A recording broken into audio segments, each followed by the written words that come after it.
Welcome back. Renowned political analyst Steven Friedman has launched a new book titled Good Jew, Bad Jew. It's been described as a searing analysis of the weaponization of anti-Semitism in service of political objectives and support of the Israeli state and the global white supremacy system. Let's speak more about the book now with Professor Steven Friedman, who joins us on News at Prime. A very good evening to you, Professor. Good to have your time. So one of the things that you basically take on in your writing has to do with the very contradictory reactions of the West, America, Europe, etc., to the Russian invasion of Ukraine and the horrors committed by the Israeli government on Palestinian civilians in Gaza. And many who've pointed that out in recent weeks, especially since the violence that erupted from October 7th, the question has been, is it all down to racism? Good evening, Thembekile. Thank you. Well, it's certainly down to a very deeply colonial attitude, which many people would see as racist. You see, what I argue in the book is the term anti-Semitism means racism directed at Jews. And it's very common now for anybody who criticizes the Israeli state to be accused of being an anti-Semite. Not only by the Israeli state, by the Western powers. And there's nothing anti-Semitic or anti-Jewish about criticizing a state, obviously. So you ask yourself, well, what is the problem here? And the problem is that anti-Semitic has become a code for not Western or anti-Western. So if you are in the West, then you enjoy certain protections and certain privileges which you don't if you're not from the West. And one of the protections and privileges that you enjoy is that you're entitled to what is called the laws of war. And the laws of war, of course, are those laws which say that you can't damage civilians, you can't attack hospitals, you can't attack houses of worship. These are all established laws of war, but it's becoming increasingly obvious that in the eyes of the West, if you're Western or European, which they now consider the Ukrainians to be, you are entitled to those laws of war. If you are not, the best you get is what my colleague, who I quote in the book, Professor Mamdani, calls the laws of nature. And what he means by the laws of nature, quite frankly, is might is right. So in that view, because Palestinians are not Western, you can do what you like to them. You can shoot holes in oxygen in intensive care wards. You can endanger the life of premature babies, all the things that we've seen on our television screens over the last while or so. And it's not considered a problem because they're not Western. Whereas if you do the same sort of thing to Ukrainians, obviously, well, then you're harming people from the West, and that is not acceptable. So it really shows us that the colonial attitudes which enslaved large parts of Africa and Asia have unfortunately not disappeared and are still very much with us. But it's not that much of a surprising hypocrisy, isn't it, from the West, by the West, when you consider its very active involvement, in fact, in the invasion of Iraq under the Bush administration with support from the UK in the early 2000s, when you consider what happened in Afghanistan there as well, where they put boots on the ground, and even when their soldiers were in those two countries, for example, they too were committing atrocities against civilians, allegedly. Absolutely, absolutely. No, it's not a surprise, but I think sometimes people get a bit confused about this. I mean, why, you ask people in the West, why are you so hostile to immigrants? And they say, no, well, we let Ukrainians in. But they don't let Rwandans in, and they don't let Burundians in, and they don't let Syrians in, and so we could go on. So you're dealing with a very unfortunate situation in which the Western powers talk about what they call a rule-based international order, which is a very good idea in principle, which means that countries have to stick by the rules. And they can't just, as the Russians have done, simply walk into Ukraine when it takes their fancy. But as you've correctly pointed out, they don't obey the rules themselves. And it's not just hypocrisy, because if you have a look at who they are always the targets when they don't obey the rules, it's always people who are not Western. I point out that it's not only that it's okay to do what you like to Palestinians and not okay to do what you like to Ukrainians. It's the anger that we're seeing directed against Russia for invading Ukraine, justifiably, was totally silent when they were bombing Aleppo, which is a Syrian city, and when the Russians, which is a Muslim area within Russia, into the Stone Age. So the very clear message to the Russians was, you can do this to Muslims, and no doubt if they were doing it to Africans, that would be fine too, but you can't do it to white Westerners. And I think it's very important that when we hear all this talk about a rules-based international order, which would be a wonderful thing, that at the moment the rules-based international order are that the West is entitled to protection, and the rest of humanity must simply accept the power of Western states, which obviously is a very colonial attitude.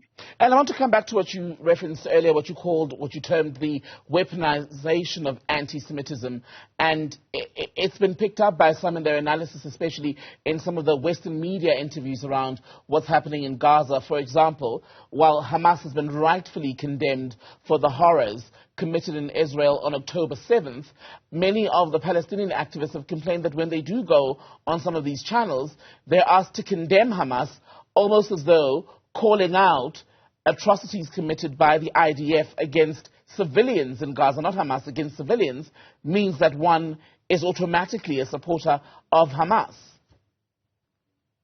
Absolutely, but it goes deeper than that, because when people are asked to condemn Hamas, it's worth asking whether the people who are trying to condemn them, do they condemn 16 years of a blockade of Gaza, which is what we're living through?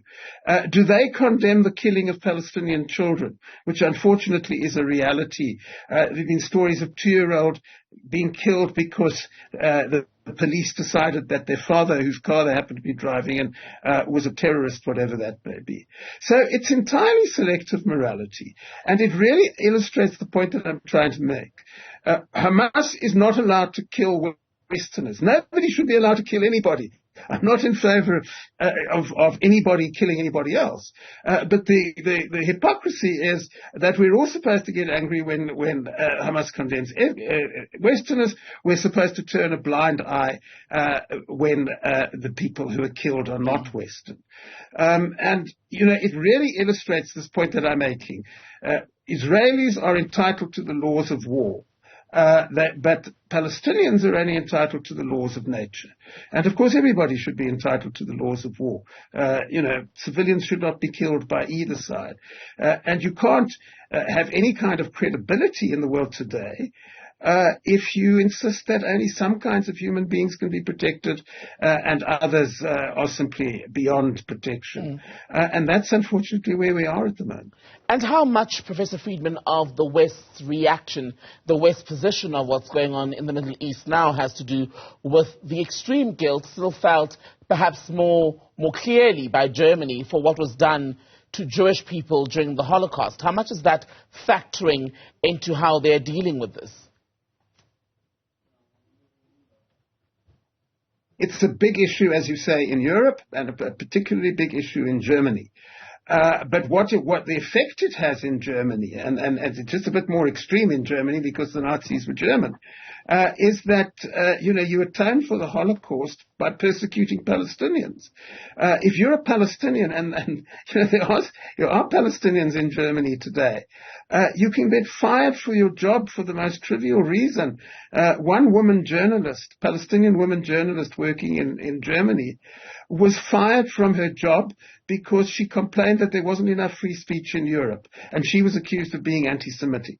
And essentially what is happening is about the most colonial thing you can imagine, and that is that the Germans are dealing with their own entirely justifiable guilt.